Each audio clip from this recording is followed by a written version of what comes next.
Ocean gate की Titan submarine ने अपना सफर कनाडा के सेंट जॉन पोर्ट से शुरू किया। जिस लोकेशन पे इसको ओशन के अंदर डाइव करना था, ये सेंट जॉन से 700 किलोमीटर दूर नॉर्थ अटलांटिक ओशन में वाक़ है और इसी पॉइंट पर ठंडे पानी के नीचे ओशन की गहराइयों में टाइटैनिक का शिप रेक भी मौजूद है।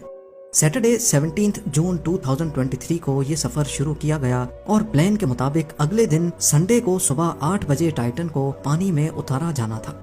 आपको यहाँ बताते चलें कि डाइव से पहले टाइटन में एक मसला नोटिस किया गया था, लेकिन उसके बावजूद भी अपनी जान दांव पर लगाकर इसको ओशन में उतार दिया गया।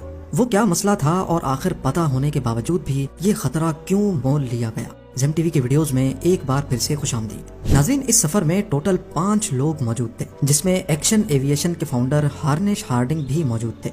इन्होंने जेफ बेजोस के साथ स्पेस में भी ट्रेवल किया था। दूसरे नंबर पे स्टॉकटन रश, जो ओशन गेट के सीईओ भी थे। ये अमेरिकन कंपनी ओशन टूरिज्म के लिए सबमर्सिबल्स फराहम करती है। तीसरे नंबर पे 77 साला पॉल हेनरी थे, जिन्होंने पहले भी टाइटैनिक को विजिट किया था। ये शिप रैक के एक्सपर्ट थे और इनको टाइटैनिक के बिखरे हुए पार्ट्स की काफी जानकारी थी।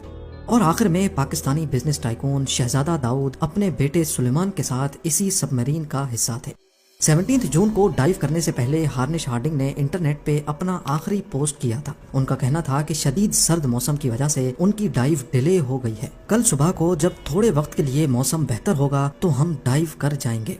ये 5 लोग अपना शौक पूरा करने के लिए मशहूर जमाना टाइटैनिक का मलबा देखने जा रहे थे। 1912 में डूबने के बाद अगले कई सालों तक इसको तलाश करने की कोशिशें जारी रहीं, लेकिन अटलांटिक ओशन की हार्श कंडीशन के बायस ये काम इतना आसान नहीं था। फिर 1985 में जाकर आखिरकार ओशन फ्लोर पे RMS टाइटैनिक का मलबा मिल ही गया। टाइटैनिक अपने पीछे इतने सवालात छोड़कर गई थी कि अब इनके जवाब तलाश करने का वक्त आ चुका था। दर्जनों एक्सपेडिशंस अरेंज किए गए, जिसमें अलग अलग कंट्रीज के एक्सपर्ट्स और रिसर्चर्स ने टाइटैनिक शिप रैक का रुख किया। Canadian film maker James Cameron ने 1995 में टाइटैनिक के मलबे के दर्जनों दौरे किए और फिर 1997 में टाइटैनिक मूवी रिलीज की गई। रही सही कसर टाइटैनिक मूवी की कामयाबी ने पूरी कर दी। इसने इतनी धूम मचाई कि अब टाइटैनिक के मलबे को खुद जाकर देखना करोड़ों लोगों का ख्वाब बन गया। यानी ये काम अब सिर्फ रिसर्च के मकसद तक ही महदूद नहीं, बल्कि शिप रैक साइट पर टूरिस्ट भी जाना शुरू हो गए। कहा जाता है कि ओशन की गहराई तक जाना स्पेस में जाने से भी ज्यादा मुश्किल है और इसकी सबसे बड़ी वजह है पानी का प्रेशर। टाइटैनिक शिप रैक समंदर की सतह से 4000 मीटर यानी 4 किलोमीटर नीचे है। इस गहराई को इमेजिन करना हो तो आप बुर्ज खलीफा को देखें और समझ लें कि टाइटैनिक का मलबा समंदर में करीब 5 टाइम्स बुर्ज खलीफा की हाइट जितना नीचे है। इस गहराई में पानी का प्रेशर 5800 PSI होता है। ये उतना ही प्रेशर होगा कि इंसान के पूरे जिस्म पर नहीं, बल्कि सिर्फ 1 स्क्वायर इंच के हिस्से पर एक पूरा हाथी खड़ा कर दिया जाए। तो अब आप अंदाजा लगा लें कि एक सबमरीन में कितने स्क्वायर इंच होंगे और उस पर कितना ज्यादा प्रेशर पड़ता होगा। खैर, संडे 18 जून 2023 दोपहर को 12 बजे सबमरीन का सफर स्टार्ट हुआ। नॉर्मली टाइटैनिक तक पहुंचने में 2 घंटे लगते हैं, लेकिन 1 घंटे 45 मिनटों के बाद ही मदरशिप पोलर प्रिंस, जो के ऊपर वेट कर रही थी, उनका सबमरीन से राब्ता टूट गया। अगर 2 घंटे टाइटैनिक तक पहुंचने में लगने थे तो सिर्फ 15 मिनट पहले राब्ता टूटने का मतलब है कि सबमरीन टाइटैनिक के काफी करीब पहुंच चुकी होगी। समंदर की इस गहराई में सूरज की रोशनी पहुंचना नामुमकिन है और यहाँ हर वक्त इंतहाई सख्त अंधेरा होता है। इतनी गहराई में वायरलेस सिग्नल का टूटना एक नॉर्मल बात होती है, लिहाजा पहले इस बात को ज्यादा सीरियस नहीं लिया गया। ये पूरा ट्रिप टोटल 7 घंटों का था। 12 बजे से लेकर शाम को 7 बजे इनको वापस लौटना था, लेकिन जब शाम 7 बजे तक भी टाइटन से कोई राब्ता ना हुआ और ना ही वो वापस लौटी, तो अब ऊपर खड़ी मदरशिप में मौजूद क्रू के पसीने छूटना शुरू हो गए। Canadian research vessel polar Prince ने टाइटन की तलाश शुरू कर दी। 9:40 पे उन्होंने US कोस्ट गार्ड से राब्ता करके मदद तलब की। अगले दिन मंडे को US और कैनेडियन शिप्स और प्लेन्स ने पूरे एरिया में एक प्रॉपर सर्च ऑपरेशन शुरू कर दिया। उन्होंने सिर्फ समंदर की सतह पर ही नहीं, बल्कि सोनार स्कैनिंग की मदद से पानी के अंदर भी अपनी तलाश जारी रखी। इस एरिया में जो कमर्शियल वेसल्स थीं, उनको भी ऑर्डर दे दिया गया कि वो अपनी आंखें खुली रखें।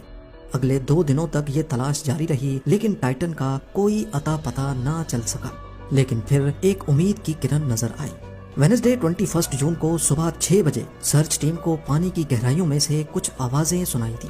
یہ آوازیں انڈر واٹر ریڈارز کی مدد سے سنی گئی تھی۔ فوراً ROVs کو آواز کی ڈائریکشن میں بھیجا گیا، لیکن اس بار بھی ٹائٹن کی کوئی خبر نہ ملی۔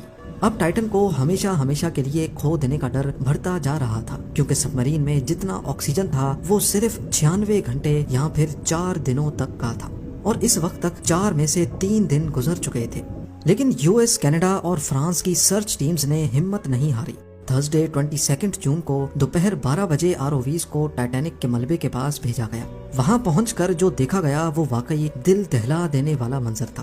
3:48 PM پر ROV جو کہ ٹائٹینک کے ملبے کے پاس پہنچ چکی تھی، اس نے ٹائٹن کی دم کا ایک حصہ ٹائٹینک سے صرف 1600 فیٹ دور پڑا ہوا دیکھا۔ جو دیکھنے گئی تھی ٹائٹینک کے ملبے کو، اب اس کا ملبہ ہی پوری دنیا میں ہیڈ لائنز بن گیا۔ اس کا صرف ایک ہی مطلب ہے کہ سب مرین پانی کا پریشر برداشت نہ کر سکی اور سمندر کی گہرائیوں میں ہی پھٹ گئی۔ اس خبر نے پوری دنیا میں جیسے ہلچل سی مچا دی۔ اوشن گیٹ کی سیفٹی پر کئی سوال کھڑے کیے جانے لگے۔